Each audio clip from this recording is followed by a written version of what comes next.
All right, so today we are going to start topic one. And topic one is all about systems fundamentals, and it goes into detail about what needs to take place when a new system is going to be implemented into an organization. So we discuss what happens before, during, and after it is implemented. So, the objectives for today are after this lesson, you should be able to investigate and outline the framework of a new system. You should be able to describe the limitations of a proposed system. You should be able to present various organizational issues that relate to the installation of a new system. You should be able to identify the importance of a new system for various users, and you should be able to outline the technologies that are involved. So, a computer system is not just the hardware, right? It's not just the actual computers. It consists of hardware, so the computers, laptops, servers, network equipment, anything that you can that's tangible that you can touch. The software, so all of the programs that are being used. Here at Forest Hill, we have various programs that we use. Our main one is SIS, right? The people, so that could be employees, staff members, managers. Here at school, that would probably be students, teachers, staff members, administrators, guidance counselors, deans, everyone that's involved in using the system. So when you're talking about updating a computer system, there's many things that may be involved, right? So you definitely have to train new employees, right? And you have to get them used to the new system and get them acclimated to things that weren't a part of the old system. You may have to fire employees if a new system is implemented to make things more efficient. Um, the computer system may now be able to do some people's jobs, and that may involve getting rid of certain employees. Sometimes it involves getting rid of an entire department or an entire team because now your computer system does the work of those people. So those factors also have to be considered. You may have to change the location of equipment. So if you're moving to a system that requires more infrastructure, you may have to purchase new servers and equipment. And depending on the sizing or you know the requirements to store that equipment, you may have to move it. Some hardware has to be stored in certain locations at certain temperatures. So you have to be mindful of all those environmental considerations. So when you plan a new system, you have to think about all the details that go into planning it, and it's not just what the system does and how it's going to work for your organization. There's a lot of other things that are involved in it. Okay. So these are some reasons why a new system can be created to replace it. So maybe the old system is inefficient. It doesn't work as well as it should. It doesn't complete tasks um, as well as it should. It's not very productive. So maybe this new system is better at getting work done. Maybe it's no longer suitable for its original purpose. Maybe, the reason that we have the system in the first place, maybe those processes we don't use anymore. Um, Maybe we've moved on to a different workflow and we need a system that's able to handle it. Might be redundant and outdated. For example, here at Forest Hill, well, all over the county, we got rid of Edline, right? Edline was useful when it first came out, but as the years went by, we needed something more robust. We needed something that was alive and updated within minutes.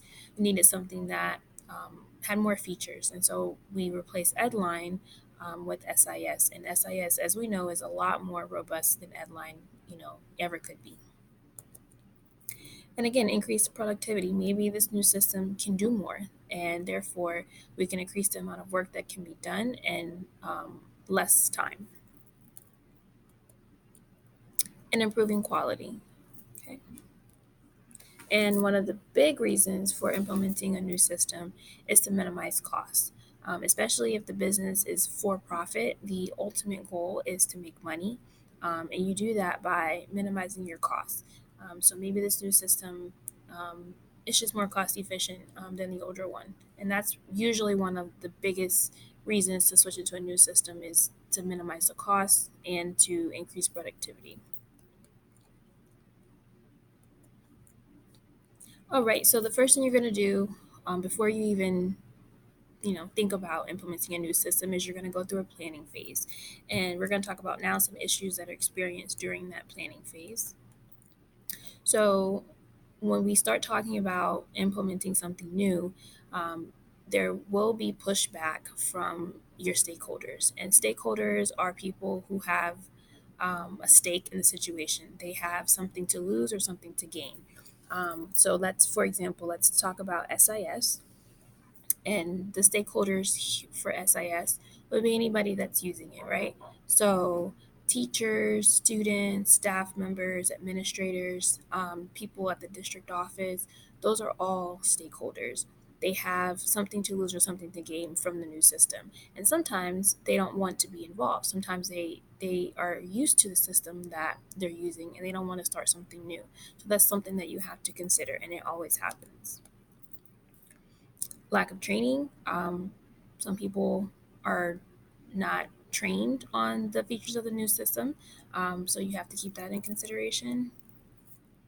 Sometimes when we're planning, we want a new system so bad because it has all these nice features, it's updated, it's brand new, and we fail to realize that some systems actually don't fit in with how an organization runs and the culture, the workflow, and the processes. Some systems just don't support how business is done within certain organizations, and that's really important to consider. Is this system going to mesh well with how we do business? And then lack of attention to how tasks are designed, right? So again, if we do our tasks and our processes a certain way, is that system going to allow us to continue to do that, or we're going to have to change it? Okay.